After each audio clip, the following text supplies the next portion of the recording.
specifically, I am not sure, Fauster. Flo has been on fire. Flo is on a rampage lately. B Proto Benham came back, putting on a clinic ever since.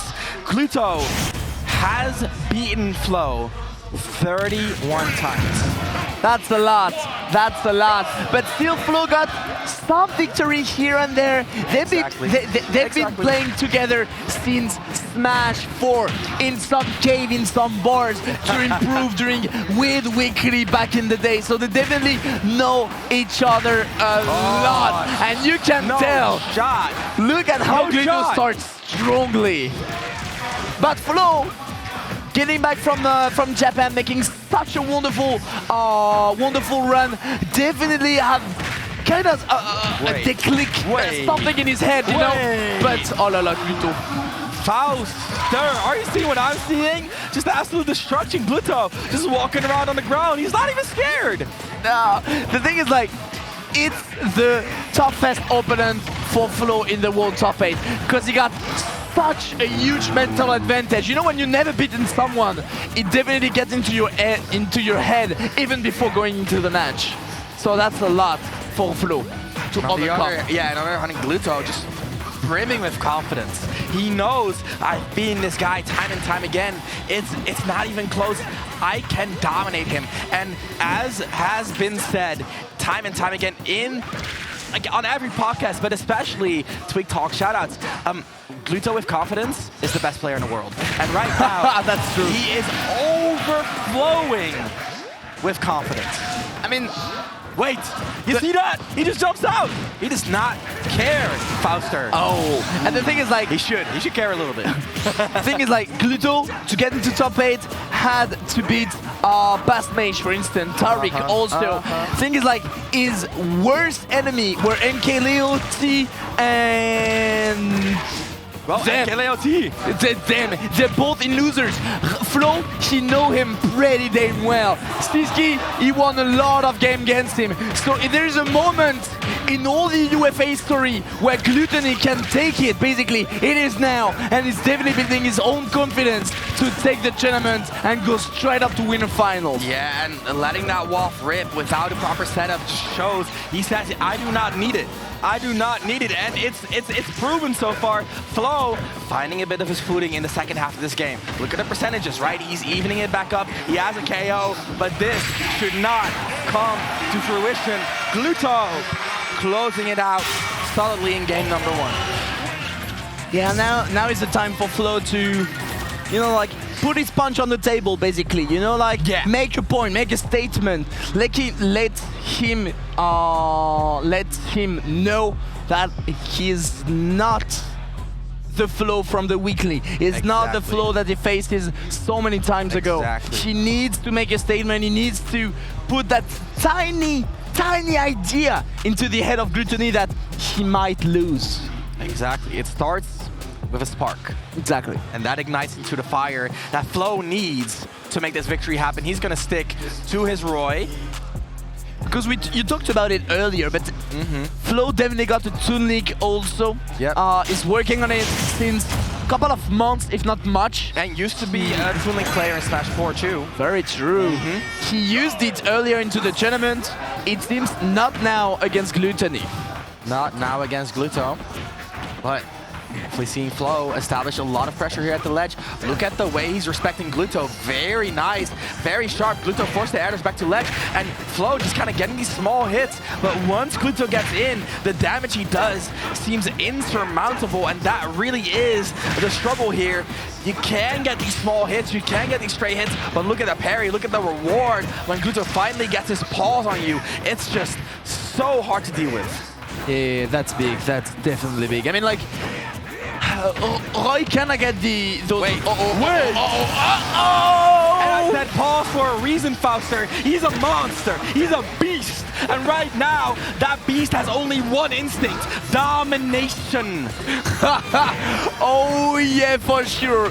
So the thing is, like, as Roy, you're a fast follower, so unfortunately sometimes if you got hit, you take a lot of combos, and Glutonny is so ready for all the defensive option that Flo can offer, basically. So he's ready to cover them, ready to get those high punish, already 60%, good lord. 60% and counting. This is not the situation you want to be in when you're Roy. Oh, Yeah, nice breakthrough, not a KO, but a huge amount of room in Flo's favor. See how he capitalizes, tries to get these reads, but Gluto so nimble, so elusive here. Cannot imagine a fat man being that floaty, but Flo making quick work of it. Yeah, and the thing also is, like, Glutonny worked so hard in the Roy matchup because, like, in the US, Cola was such a problem for him. So he worked so hard in that specific matchup. So he's definitely ready now to face any kind of Roy. Definitely ready. Yeah, I remember after lockdown, the first thing he did was go to the US and face Cola. And ever since, he's been working. And the fruits of his labor are here, and look at how well he's doing against Flo. But Flo, again, stabilizing in the second half of this game. Look at that, finding these hits. Again, they're not really sticking, but he's consistently finding them, and that's a huge improvement. These parries, no longer that rewarding, but that punish, very, very clean by Gluto. At least the Flo is keeping it a bit more competitive than the previous game, it seems, you know? Like, Glutonny is definitely in the lead. You can't even say in the control of the game, but still, there is some good read that Flo pulled out there. For instance, he got in a perfect control. Can he take the start? Not quite yet, but it's definitely showing great improvements since game one.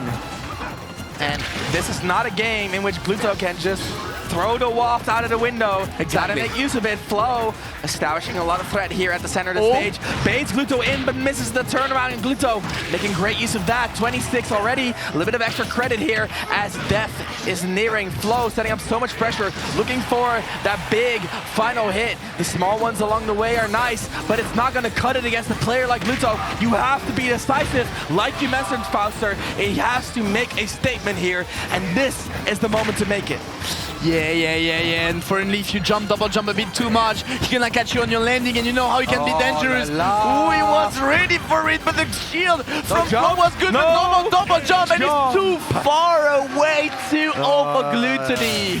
And the moment when Flo had to make a statement, he came just short of putting his fist down, of saying, hey, you gotta be scared of me. And Gluto said, no, I don't actually. No, man. I don't actually. I'm sorry, mate. Domination. I'm sorry, mate. We've been around the block. 31 wins, just to remind you. Gluto looking great, but Flo now showing his cards, playing the Joker. But it's not Joker, it's Toon Link. So I feel like Toon Link is an interesting choice. It's a floaty character, as you all know, a lot of different projectiles, good range, good combo game also. And the thing is, Wario sometimes struggle against other floaty characters. Like I mean, we saw it against Base Mage, for instance, earlier today. So what do you think about Toon Link? I think on paper this can be great, but I've seen Gluto play against characters like this before, and his defense is just immaculate. And that's the thing, Toon Link's defense is great, but what if you need to break Wario open? It's going to be hard for Flo. So I think the deciding factor here is going to be the lead. If Gluto has that lead, he can play defense, and it's going to be hard for Flo to open him up. And if he does so at the wrong time, Gluto will counter, and that counter will put a lot of damage on the board. And that's what we're seeing right now, right? As soon as Flo tries to establish some sort of pressure, Glutonny answers, and look at the answer. Look at the damage Gluto is dealing. The early up B to use the bomb, but Gluto just reacts. Cool, calm, collected, and in control. Oh, Gluto. yeah. As you mentioned, one opening, he pressed forward, pushed him. That was too hard. So exactly. So we'll see if Flo can manage to calm down the wall scenario, the wall set, but Gluto find those ways. He just sneaked under, find those objects at 80%. My God. Yeah, he giving himself an applause. We're not even done yet, but Gluto already thinking about that winner's final set. Flo just not getting anything to stick. The grab is going to get a little bit of damage, but look at that. Gluto just breaks through with the bike. So many reversals on Wario's end. One of the best, if not the best disadvantage in the game. Flo, you have to settle for combo, or you have to focus on combos instead of trying to get this advantage state going, because that's guaranteed. Gluto avoiding a lot of the combo starters though, and now Waft is online. That's gonna be rough for Toon Link. That's also the thing, like, the more passive you are against Wario, the more Waft you're gonna play around with, basically. So it's definitely it's gonna be tougher and tougher and tougher. Gluto! He's doing something dastardly with these crawls. He's doing something dastardly with these crawls, and just like that, out of nowhere, the dash attack. What a burst option. Gluto almost there. Just one more stock. Yeah, it's definitely baiting Flo here and there. That's so hard. I mean, you can feel the... Not getting the inversion or conversion, but actually Flo on the board here to Toon Link, getting that stock.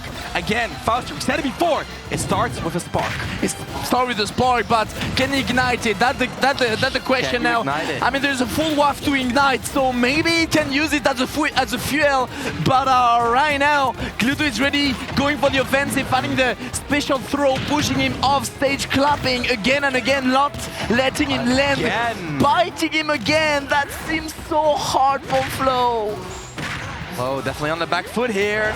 The up B, the waft whiff, but is it too little, too late? 138 on Flo and counting. Has to go low, makes it off the ledge. Gluto is just playing it calm. Look at that, gives so much room to Flo, makes him feel a false sense of security just to turn the situation around. Not quite the KO, but it's all but over here for Flo. The bite will do it, and that is Glutonny with a very solid 3-0. The dark horse is put back in the stable. It's definitely, I feel like that was definitely the easiest match for Glutonny and the hardest match for Flo. Not only because like the level of player, not at all. It's just because Glutonny is better and better as more as he knows the player in front of him. And as we said, like the set count between those two is stupid as long as it like they played for so many years. It's 31-4. 32 to 4 now. So like when you are Flo and you're going into that win a semi and you know you got that guy, the guy that you meet every single week that is always beating you, it is something in your mind that is really hard to overcome, especially on such a big stage with the whole Solari crowd here yelling for Glutonny. Yep, and Flo definitely had a lot of support as well, but just nothing on the level of Gluto. Absolutely France's favorite. Shook hands with the president. Come on, man. Come on, We're gonna vote for him next election. Exactly. But